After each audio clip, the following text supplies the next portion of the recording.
अरे, एक बुजुर्ग दादा अपनी पोती और पोते को झूलेलाल की कथा सुना रहे हैं। चारों ओर दीप जल रहे हैं और हवा में भजन गूंज रहे हैं। दादू, आज पूरा गांव दीप जलाकर नदी में प्रवाहित कर रहा है। ये सब क्यों हो रहा है?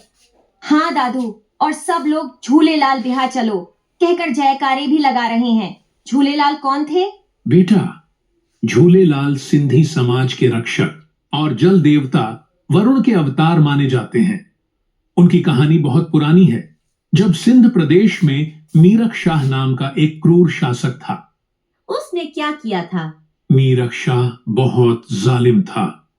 उसने सिंध के हिंदुओं को जबरन धर्म परिवर्तन करने के लिए मजबूर किया।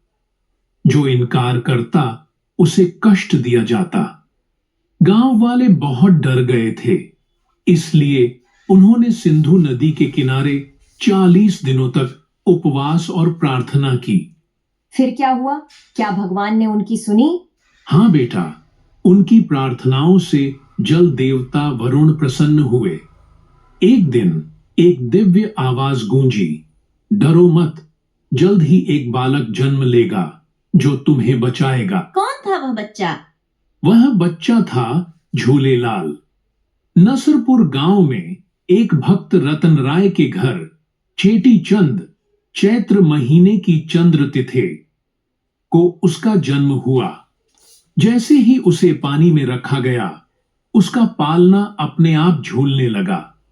तभी से उसे झूलेलाल कहा जाने लगा। और फिर क्या उन्होंने मीरख शाह को हराया? झूलेलाल बड़े होकर संत बने। वे सिर्फ तलवार से नहीं, बल्कि अपनी भक्ति, ज्ञान और प्रेम से लड़ाई लड़ते थे। उन्होंने मीरख शाह को समझाया कि सच्चा धर्म प्रेम, शांति और भाईचारे में होता है। उनकी दिव्य शक्ति देखकर मीरख शाह डर गया और उसने सिंधियों पर अत्याचार करना बंद कर दिया। तभी से हम झूलेलाल जी की पूजा करते हैं, है ना? बिल्कुल। इसलिए हर साल चेटी चंद पर हम बहिराणा साहिब की पूजा करते हैं, दीप जलाते हैं और झूलेलाल की शोभा यात्रा निकालते हैं। यह हमें याद दिलाता है कि सच्ची भक्ति और अच्छाई हमेशा बुराई पर जीत हासिल करती है। दादू, मैं भी इस बार नदी में दीप बहाऊंगा और झूलेलाल चालीसा पढ़ूंगा। यही तो झूलेलाल का संदेश है, सबका भला, सबका साथ। अब चलो शोभा यात्रा में शामिल होते हैं। सब मिलकर जयकारा लगाते हैं, झूलेलाल झूलेलाल।